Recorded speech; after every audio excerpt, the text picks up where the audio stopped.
Puji Tuhan, sekali lagi kita dekat berkenang ke cerita bak Bob Kudus, ianya bak pemungkal, berkenang ke cerita sempekat Allah Ta'ala ngau Abraham. Ia bagi 15 ayat 1 nyentuk ngagai 19. Bak ayat ti keterubah, ianya udah lepasnya Abraham bisi jenera. Dalam jeneraknya, ia ningat Tuhan berjaku ngoya munyito. Anang takut Abraham. Aku tu nyadi keterabai nindi yang nuan. Aku dekat murid nuan upah ti besai. Ayat ti kedua, tangko Abraham. Tuhan Allah Ta'ala aku. Kati ko nuan tau meri aku upah laban aku tu nadai anak. Urang ti nampung aku simina Elisa ari Damaskus. Ayat ti ketiga, nuan udah ngasuh aku nadai anak. Nya alai siku hari ulun aku dekat bempu reta aku. Ayat ti keempat, udahnya ia ninga Tuhan berjaku ngau ya baru menyitu.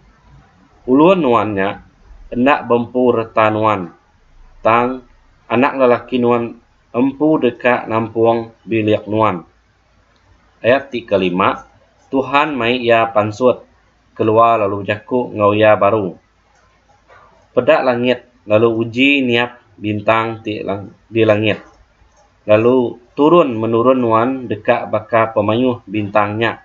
Ayat ke-6, Abraham arap ke Tuhan. Nya alai ketegal pengarap, ya Tuhan megak ngumai Abraham lurus di muaya. Ayat ke-7, udahnya Tuhan berjaku engau ya baru.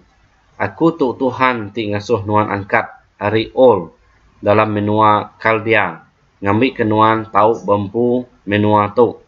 Ayat ke-8, tangko Abraham. Tuhan Allah Ta'ala aku. Katiko aku tahu nemu menua tu dekat dempu aku. Ayat ke-9, kok saut ya. Baik ngegai aku siku anak sapi induk tiba umur 3 tahun. Siku kambing induk tiba umur 3 tahun. Siku bedus lelaki tiba umur 3 tahun. Siku burung acang ngau siku punak. Ayat ke-10, Abraham mai semua jalunya ngagai Allah Ta'ala. Tubuh jalunya dibelah ya dua. Lalu didiri ke ya dua itik baris. Tubuh sepiak bertapak engau tubuh sepiak. Tang ia hendak melah tubuh burung. Ayat ke-11, serta menaul dekat makai bangkai jalu engau burungnya. Ya lalu muru sidak. Ayat ke-12, lebuh hari nyau baru Abraham bisi ngelap tinduk jenak. Lalu tubuh ya bergerak berasai rawan. Lalu ayat ke-13, ko Tuhan berjaku engau ya turun menurun nuan dekat nyadi kampal bak sebengkah menua. Sidak dekat nyadi ulun di endolnya lalu dekat diau merinsak dalam pengalaman 400 tahun. Ayat ke-14, tang aku dekat ngukum bangsa ti meringsak ke sidak. Lalu sidak dekat mayuh macam pengeraja. Lebuh sidak angkat ari menuanya. Ayat ke-15, nuan dekat hidup engau lantang sepemanjai umur nuan.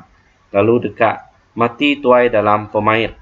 Lalu ayat ke-16, 4 serak dak agi nyak baru turun menurun nuan pulai kitu baru.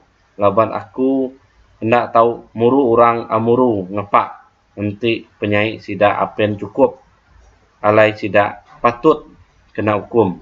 Lalu ayat ke-17, lebuh mata panas udah padam lalu hari udah malam nyak baru sidak periuk ti berasap serta bisi api engau sempun ti mau serta jelap-jelap berjalai antara baris tubuh jelu ti udah dibelah. Ayat ke-18, lebuh harinya megak Allah Ta'ala lalu ngagak sempekat engau Abraham ngena jaku ti munyi tu.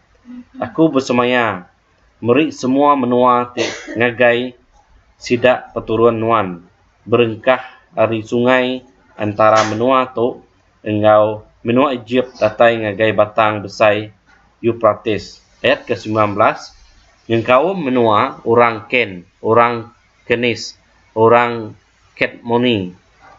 Lalu ayat ke-20, orang Hiti, orang Peris, orang Ripaim. Ayat 21, orang Amuru, orang Kanan, orang Girgas, ngau Menua, orang Jebus. Okey, lalu tu aja kita berkenang ke cerita sembekat Allah Taala ngau Abraham. Ianya bagi 15 ayat 1 nyentuk ngagai 19. Lalu kita dekat bertemu baru mendiang ke cerita Bob Kudus, Ba'ari Kebukai.